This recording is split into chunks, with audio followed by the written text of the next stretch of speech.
Bismillah ar-Rahman ar-Rahim, assalamu alaikum chers frères et sœurs. Nous avons dit dans la première vidéo que l'un des aspects particuliers de ce mois, c'est un mois mehdite, c'est-à-dire il faut multiplier les invocations pour atteindre la réapparition de l'imam al-Mahdi ajjalallah ta'ala farajahu sharif.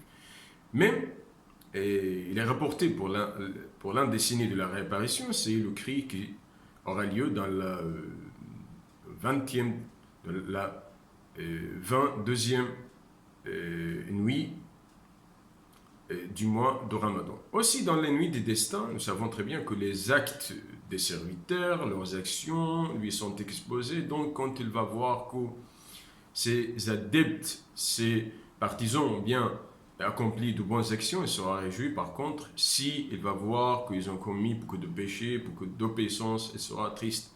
Et parce que les adeptes de l'imam al-Mahdi ajjallahu ta'ala farajah sharif constituent pour lui un soutien même dans la période de l'occultation et même après sa réapparition. Nous allons accomplir la lecture de Dua pour savoir quels sont les contenus qui s'y trouvent.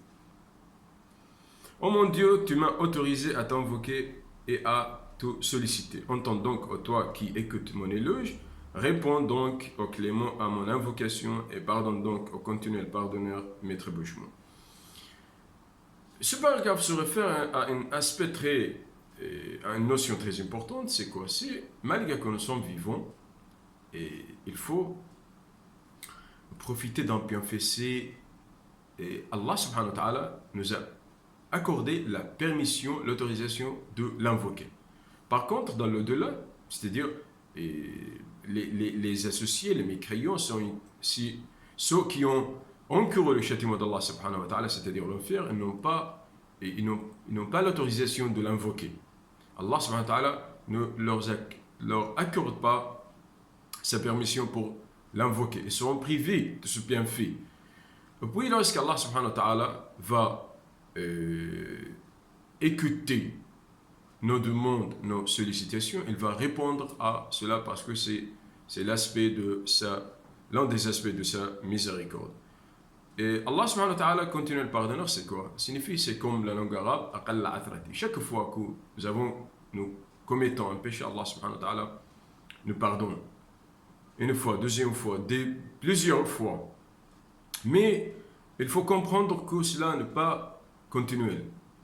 Parce que quelquefois l'homme arrive à un point qui n'est pas, c'est-à-dire non-retour. Il faut comprendre bien que oui, Allah subhanahu wa ta'ala est toujours pardonneur, mais ce n'est pas signifie qu'on insiste à commettre des péchés. Puis le deuxième paragraphe, car combien de peines, oh mon Dieu, n'a-t-il pas soulagé, combien de soucis n'a-t-il pas enlevé, combien de trébuchements n'a-t-il pas absous, et combien de miséricorde n'a-t-il pas répandu, et combien de cercles de malheur n'a-t-il pas dénoué.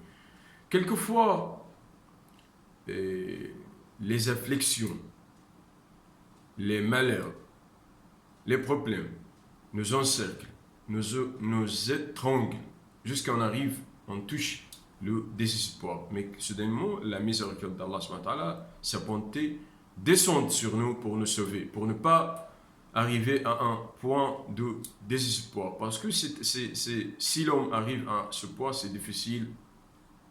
C'est un poids irréversible, c'est-à-dire c'est difficile de retourner. Et donc, Allah subhanahu wa ta'ala voit très bien jusqu'à quel point l'homme va toucher le désespoir et puis il va le sauver.